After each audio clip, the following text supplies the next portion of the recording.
আসসালামু আলাইকুম, শুভ সকাল। সবাইকে আহ্বান জানাচ্ছি আজকের অনলাইন ক্লাসে। আমি ফাইজুস সালিহিন।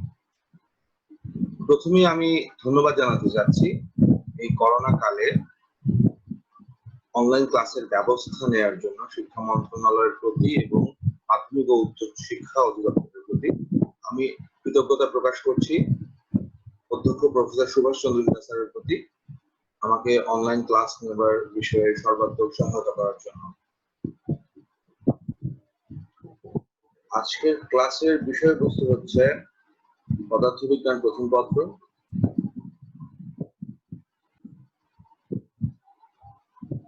নবম অধ্যায়, বিষয়বস্তু তরঙ্গ। আমি ইতিপূর্বে তরঙ্গের উপর একটি ক্লাস নিয়েছিলাম। তাতে আমি অগ্রগামী তরঙ্গের সমীকরণ করিয়েছি, যান্ত্রিক তরঙ্গের বিভিন্ন প্রকারভেদ করিয়েছি। তো আজকেও আমরা যান্ত্রিক তরঙ্গের একটি বিশেষ প্রকারভেদ করব, যা হচ্ছে স্থির তরঙ্গ।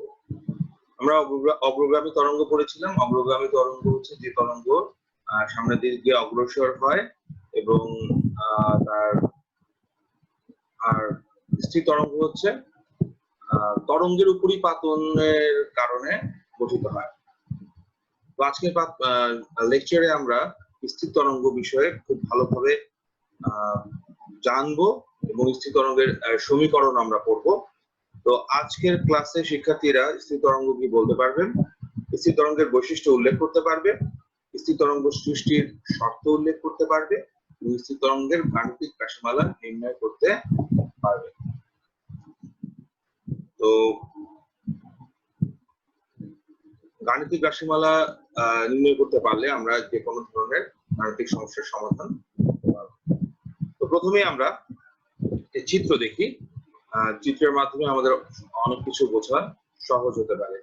যেমন আমরা চিত্রতে কি দেখছি, একটি খুঁটির মধ্যে একটি তরঙ্গ সৃষ্টি হচ্ছে। একটা জিনিস বলে রাখি যে এরকম দুটি খুঁটির মধ্যে যদি একটি তরঙ্গ তৈরি হয় তাহলে সেই তরঙ্গটি আবার বিপরীত দিকে প্রতিফলিত হয়। তো এই ক্ষেত্রে আমাদের সবচেয়ে গুরুত্বপূর্ণ বিষয় হচ্ছে তরঙ্গের উপরিপাতন। আমি ইতিপূর্বে তোমাদের সাথে তরঙ্গের উপরিপাতন কি জিনিস তা নিয়ে আলাপ করেছিলাম। উপরিপাতন হচ্ছে যখন একটি তরঙ্গ আরেকটি তরঙ্গের উপরে আপতিত হয়। যেমন আমরা বলতে পারি যে এখানে দেখতে পাচ্ছি একটা তরঙ্গ এবং আরেকটি তরঙ্গ বিপরীত দিক থেকে সেই তরঙ্গের উপর আপতিত হচ্ছে। তো এই ক্ষেত্রে দুটি তরঙ্গের অবশ্যই কম্পাঙ্ক সমান হতে হবে, দুটি তরঙ্গের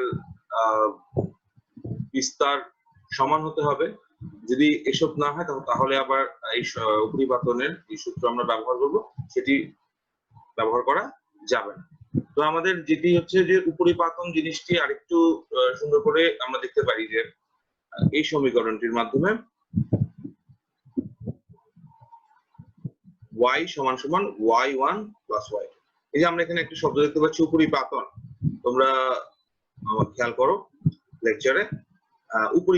উপরিপাতন আমি আবারও বলছি, উপরিপাতন হচ্ছে একাধিক তরঙ্গ একই মাধ্যমের মধ্যে দিয়ে একই সময় সঞ্চালিত হওয়াকে উপরিপাতন বলে।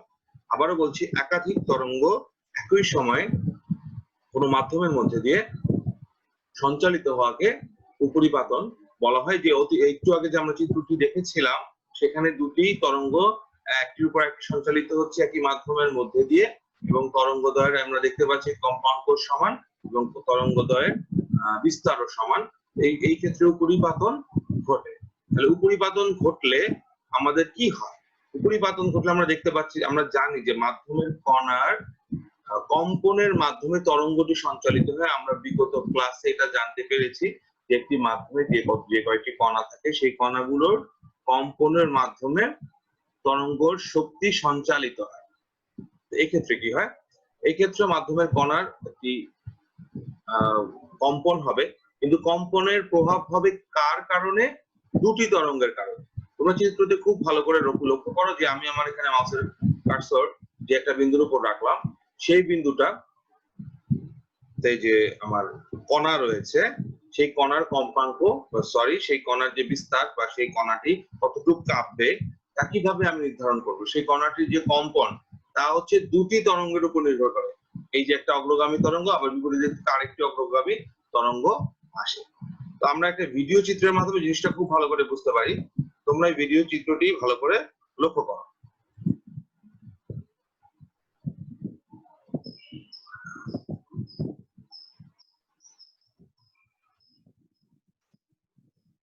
এখানে দেখাচ্ছে যে একটি দড়ির মাধ্যমে আমরা তরঙ্গ সৃষ্টি করার চেষ্টা করা হচ্ছে,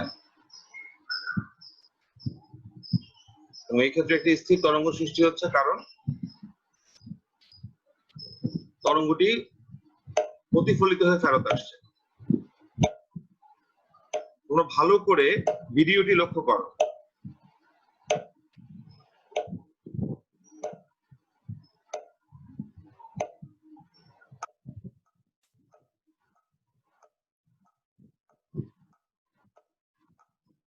আস্তে আস্তে তরঙ্গের সংখ্যা, লুপের সংখ্যা বৃদ্ধি পাচ্ছে, আমরা দেখতে পাচ্ছি।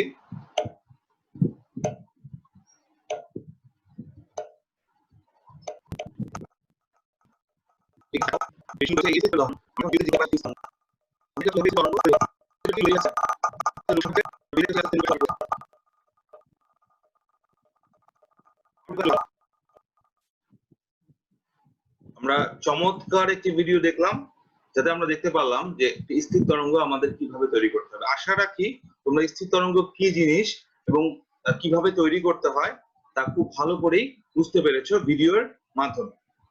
তো আমরা চিত্রে লক্ষ্য করি আবার, যেখানেও একটি স্থির তরঙ্গ তৈরি হয়েছে। এখানে একটি তরঙ্গ বাম থেকে ডানে যাচ্ছে, আরেকটি তরঙ্গ ডান থেকে বাম দিকে যাচ্ছে। তো এই যে এখানে এই আমাদের মাউসের কার্সরে লক্ষ্য করো, এটাকে একটি লুপ বলে। আর যেই উপরের যে বিস্তার সেটাকে বলে সুস্পন্দ বিন্দু, এবং এই বিন্দুটাকে বলা হয় নিস্পন্দ বিন্দু। আমরা পরবর্তীতে এই সম্বন্ধে ভালো করে দেখতে পাবো। আপাতত যেটি বোঝাতে যাচ্ছি সেটি হচ্ছে যে তরঙ্গ, স্থির তরঙ্গ কিভাবে তৈরি হয় এবং স্থির তরঙ্গের কিছু বৈশিষ্ট্য নিয়ে আমি তোমাদের এখন জানালাম। আপাতত আমরা এটার সংজ্ঞাটি একটু দেখি। যে কোনো মাধ্যমের একটি সীমিত অংশের পরস্পর বিপরীতমুখী সমান বিস্তার ও তরঙ্গ দৈর্ঘ্যের দুটি অগ্রগামী তরঙ্গ একে অপরের উপর আপতিত হলে যে নতুন তরঙ্গের সৃষ্টি হয় তাকে স্থির তরঙ্গ বলে। আবারও পড়ছি, কোনো মাধ্যমের একটি সীমিত অংশের উপর বিপরীতমুখী সমান বিস্তার ও তরঙ্গ দৈর্ঘ্যের দুটি অগ্রগামী তরঙ্গ একে অপরের উপর আপতিত হলে যে নতুন তরঙ্গের সৃষ্টি হয় তাকে স্থির তরঙ্গ বলে। এখানে কয়টি বিষয় আছে আমি বলেছিলাম, কোন সংজ্ঞা যখন আমরা শিখবো তখন সংজ্ঞাটিকে কয়টি ভাগে ভাগ করে নিব। যদি তোমরা এভাবে না পড়ো, এভাবে যদি পরীক্ষা উত্তর না করো, তাহলে তোমরা পূর্ণ নম্বর প্রাপ্তি থেকে বঞ্চিত হবে। তো আমরা এই সংজ্ঞাটি একটু ভালো করে লক্ষ্য করি। প্রথমে হচ্ছে যে সংজ্ঞাটি কার উপর কাজ করবে, কোনো মাধ্যমের ক্ষেত্রে, এবং কি হবে মাধ্যমের কোনো একটা সীমিত অংশের উপর, এবং অবশ্যই যে দুটি তরঙ্গ, দুটি অগ্রগামী তরঙ্গ আসবে তাদের বিস্তার সমান হবে, তরঙ্গ দৈর্ঘ্য সমান হবে এবং কম্পাঙ্ক সমান হবে, এবং তাদের মধ্যে কি হবে, উপরিপাতন হবে। এই কয়েকটি শর্ত যদি ঘটে তাহলেই সেই তরঙ্গকে আমরা স্থির তরঙ্গ বলতে পারি, নচেত তাকে স্থির তরঙ্গ বলা যাবে না।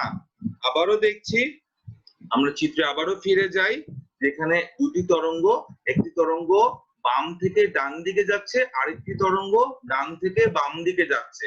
তো এই দুটি অগ্রগামী তরঙ্গের কম্পাঙ্ক সমান, এই দুটি তরঙ্গের বিস্তার সমান, এই দুটি তরঙ্গের তরঙ্গ দৈর্ঘ্য সমান। যদি এই সকল শর্ত পূরণ করে তবে এই যেই তরঙ্গটি, নতুন তরঙ্গটি তৈরি হয় তাকে আমরা স্থির তরঙ্গ বলতে পারি।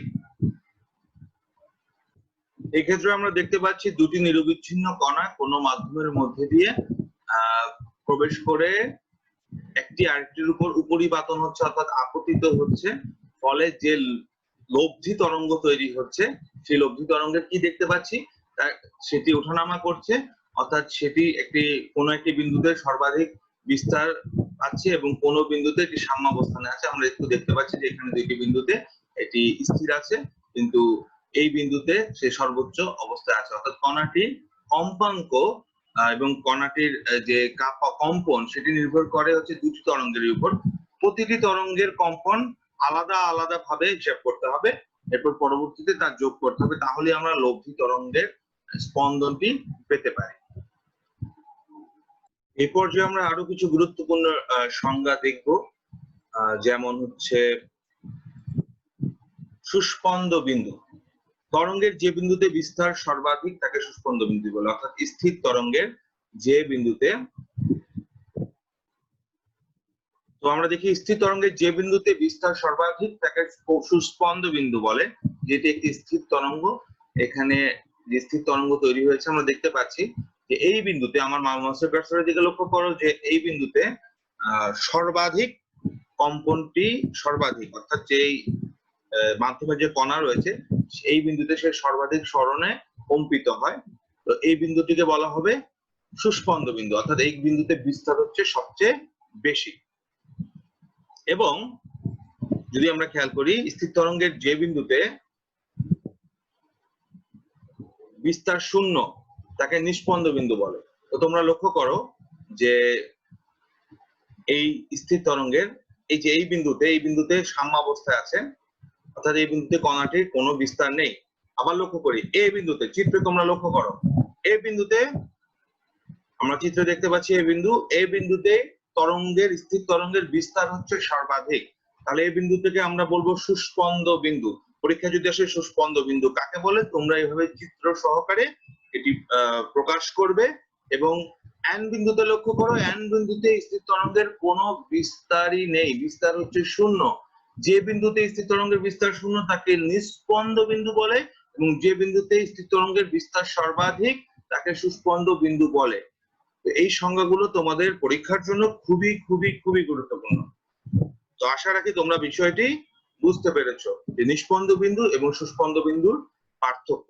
আরেকটি বিষয় বলে রাখি যে পরীক্ষায় যদি আসে লুপ কাকে বলে, তো তোমরা এখানে দেখতে পাচ্ছ যে পরপর দুটি নিস্পন্দ বিন্দুর এই যে মধ্যবর্তী এলাকা তাকে লুপ বলে। এখানে আমরা দেখতে পাচ্ছি পরপর দুটি নিস্পন্দ বিন্দু হচ্ছে দুটি, যে এই দুটি এন এর মাঝখানে যা রয়েছে যে তরঙ্গের অংশ, সেই অংশটিকে কি বলা হয়, লুপ বলা হয়। তো পরীক্ষায় যদি আসে বা নৈর্ব্যক্তিকে যদি আসে যে লুপ কাকে বলে বা লুপ সম্বন্ধে, তাহলে তোমরা বলতে পারবে যে পরপর দুটি নিস্পন্দ বিন্দুর যে মধ্যকার অংশ, অর্থাৎ তরঙ্গের যে মধ্যকার অংশ, পরপর দুটি নিস্পন্দ বিন্দুর মধ্যকার যে অংশ তাকে কি বলা হয়, লুপ বলা হয়।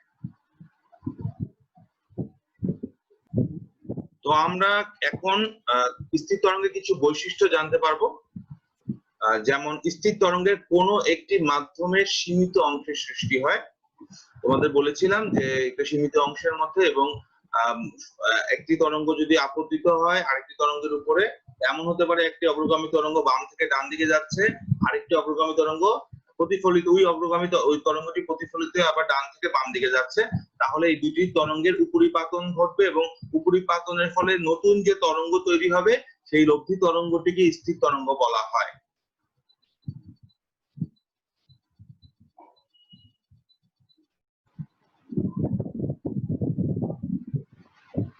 আমরা স্থির তরঙ্গের দ্বিতীয় বৈশিষ্ট্যে দেখি যে তরঙ্গের বিভিন্ন বিন্দুতে কম্পনের বিস্তার সমান নয়।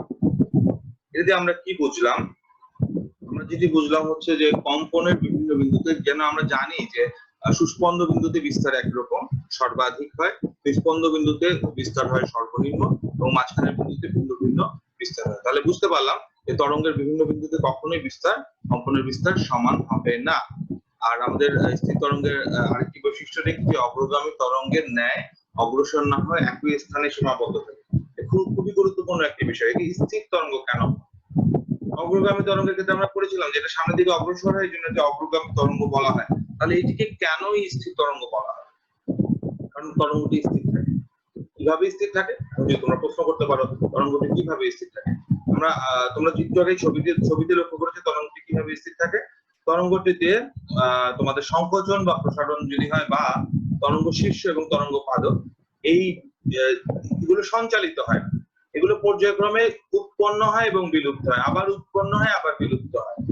তো এইভাবে যে তরঙ্গটি যে উৎপন্ন হয়, তরঙ্গের মধ্যে যে তোমাদের সুস্পন্দ বিন্দু এবং নিস্পন্দ বিন্দুর মাধ্যমে যে তরঙ্গটি তরঙ্গ শীর্ষ তরঙ্গ পাদক সংকোচন প্রসারণ ইত্যাদি যে উৎপন্ন এবং বিলুপ্ত হয়, এবং কোনো দিকে অগ্রসর হয় না। এই কারণে যেহেতু এটি কোনো দিকে অগ্রসর হয় না এবং এটি উৎপন্ন হয়ে আবার বিলুপ্ত হয়ে যায় একটি সীমিত জায়গার মধ্যে, তাই এই তরঙ্গটিকে স্থির তরঙ্গ বলা হয়ে থাকে।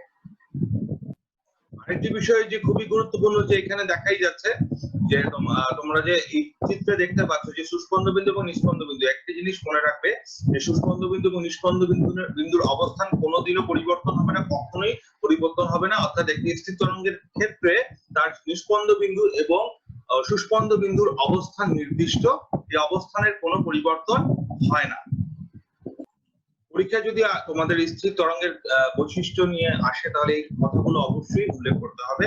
যেমন আরেকটি বিষয় হচ্ছে যে পাশাপাশি দুটি নিস্পন্দ বিন্দু, আমি আরেকটি চিত্রে যাই তাহলে আরো জিনিসটা সমাধান হবে। যে দুটি অ্যান, পাশাপাশি দুটি অ্যানের মধ্যে যে কণাগুলো রয়েছে সেই কণাগুলো একই দিকে কম্পিত হয় এবং এই দুটি কণার মধ্যবর্তী দূরত্ব হচ্ছে তরঙ্গ দৈর্ঘ্যের অর্ধেক। অর্থাৎ যদি এই তরঙ্গ, যে লব্ধি তরঙ্গ তৈরি হয়েছে তার তরঙ্গ দৈর্ঘ্য যদি ল্যামডা হয়, বা তাহলে তোমার যেই দুটি নিস্পন্দ বিন্দুর মধ্যকার দূরত্ব হবে ল্যামডা বাই 2, অর্থাৎ সেই তরঙ্গ দৈর্ঘ্যের অর্ধেক।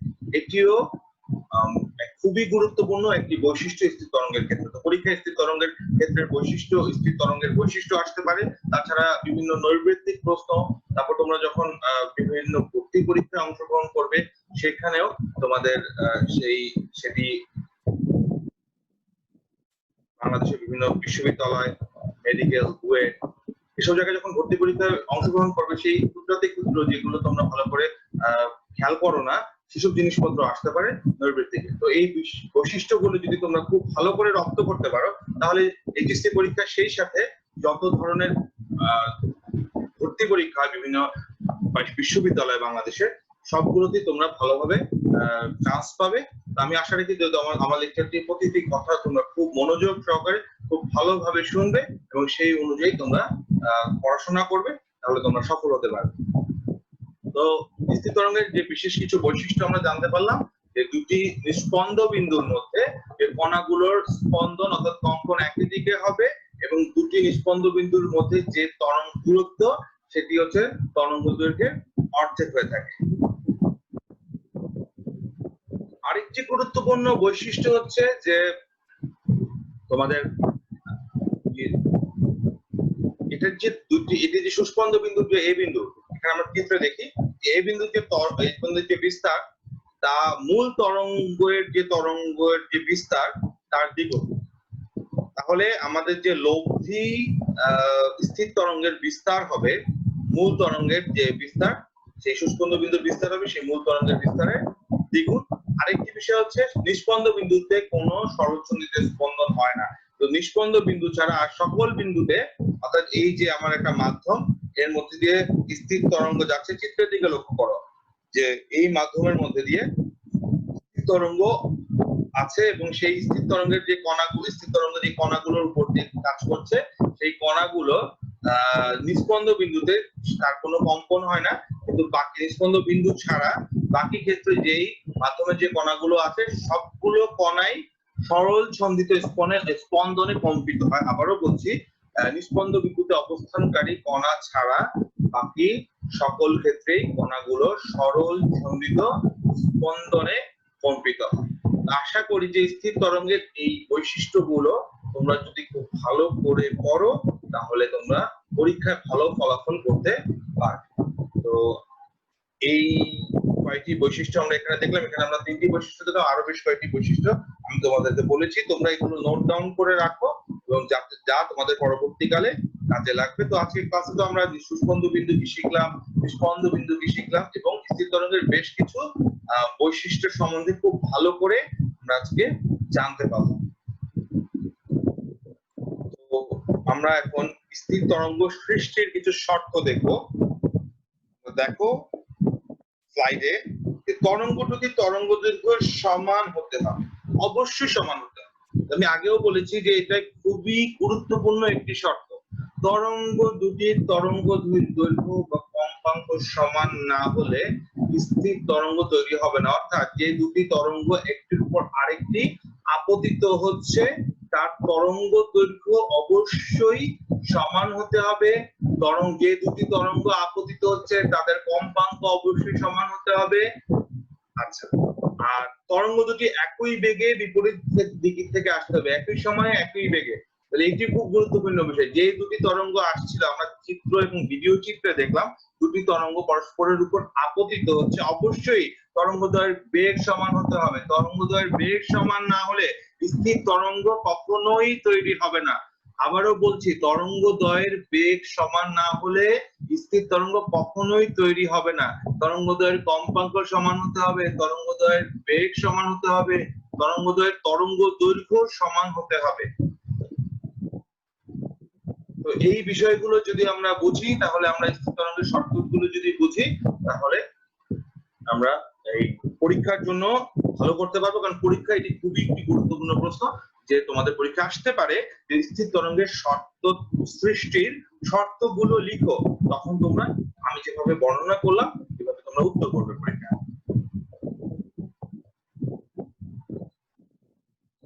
তোমাদের পরীক্ষার জন্য আরেকটি গুরুত্বপূর্ণ প্রশ্ন হচ্ছে যে তোমাদের পরীক্ষা আসতে পারে অগ্রগামী তরঙ্গ এবং স্থির তরঙ্গের মধ্যে পার্থক্য লিখো। খুবই গুরুত্বপূর্ণ, সেহেতু তোমরা খুব ভালো করে এই জিনিসটি করবে। তো আমি তোমাদেরকে ইতিমধ্যে বলেছি যে অগ্রগামী তরঙ্গতে তোমাদের তরঙ্গটি সামনের দিকে অগ্রসর হয়, কিন্তু স্থির তরঙ্গে তরঙ্গটি স্থির থাকে, অর্থাৎ তরঙ্গটি একটি সীমিত অংশে পর্যায়ক্রমে সৃষ্টি এবং বিলুপ্ত হয়। অর্থাৎ এটি যে সংকোচন প্রসারণ বা তরঙ্গ সৃষ্টি ও তরঙ্গ পাদক সীমিত অংশের মধ্যে সৃষ্টি এবং বিলুপ্ত হয়। কিন্তু অগ্রগামী তরঙ্গ সেটি কক্ষটি শক্তিটি সামনের দিকে অগ্রসর হয়, এটি হচ্ছে প্রধান পার্থক্য। এছাড়াও অগ্রগামী তরঙ্গের সকল বিন্দু, মাধ্যমের সকল বিন্দু সরল ছন্দিত স্পন্দনে স্পন্দিত হয়। অগ্রগামী তরঙ্গে মাধ্যমের সকল কণা সরল ছন্দিত স্পন্দনে স্পন্দিত হয়, অথচ স্থির তরঙ্গের ক্ষেত্রে মাধ্যমের সকল কণা সরল ছন্দিত স্পন্দনে স্পন্দিত হয় না। আমরা বলেছি, একটু আগেই বলেছি যে স্থির তরঙ্গের ক্ষেত্রে নিষ্পন্দ বিন্দুতে কোনো কণায় সরল ছন্দিত স্পন্দনে স্পন্দিত হয় না। তো অতএব এটিও খুবই গুরুত্বপূর্ণ একটি পার্থক্য যে সরল ছন্দিত স্পন্দন হয় সকল কণায়। কোন তরঙ্গের ক্ষেত্রে? অগ্রগামী তরঙ্গের ক্ষেত্রে। কিন্তু স্থির তরঙ্গের ক্ষেত্রে নিষ্পন্দ বিন্দুতে যে কণাগুলো অবস্থান করে সেই কণাগুলোর সরল ছন্দিত স্পন্দন হয় না। আর স্থির তরঙ্গের ক্ষেত্রে যে নিষ্পন্দ বিন্দুর বিস্তার শূন্য হয়, তারপর সুস্পন্দ বিন্দুর বিস্তার সর্বাধিক হয়, এই ধরনের কোনো ঘটনা অগ্রগামী তরঙ্গের ক্ষেত্রে ঘটে না। আর আরেকটি গুরুত্বপূর্ণ বিষয় হচ্ছে যে তরঙ্গ দৈর্ঘ্যের বিষয়টি। স্থির তরঙ্গের ক্ষেত্রে আমরা বলেছিলাম যে পরপর এই যে আমরা চিত্রে দেখি যে এই ক্ষেত্রে আমার এই যে পুরো চিত্র, এই যে এখান থেকে এখান পর্যন্ত তোমরা মাউসের কার্সরে লক্ষ্য করো, স্লাইডে লক্ষ্য করো, যে এই বিন্দু থেকে এই বিন্দু পর্যন্ত যে এই দূরত্ব, তাকে আমরা তরঙ্গ দৈর্ঘ্য বলবো স্থির তরঙ্গের ক্ষেত্রে। অর্থাৎ স্থির তরঙ্গের ক্ষেত্রে এখানে আমরা দেখতে পাচ্ছি দুটি লুপ আছে, এই দুটি লুপ পরপর দুটি যে লুপ আছে সেই দুটি লুপের যে দৈর্ঘ্য তাকে তরঙ্গ দৈর্ঘ্য বলা হয়ে থাকে। কিন্তু আমরা স্থির তরঙ্গের ক্ষেত্রে এই ধরনের কোনো লুপ তৈরি হয় না। এটি একটি গুরুত্বপূর্ণ পার্থক্য। তাহলে স্থির তরঙ্গের ক্ষেত্রে আমরা কিভাবে বলবো তরঙ্গ দৈর্ঘ্য? স্থির তরঙ্গের ক্ষেত্রে দুটি সমদশা সম্পন্ন কণার মধ্যবর্তী দূরত্বকেই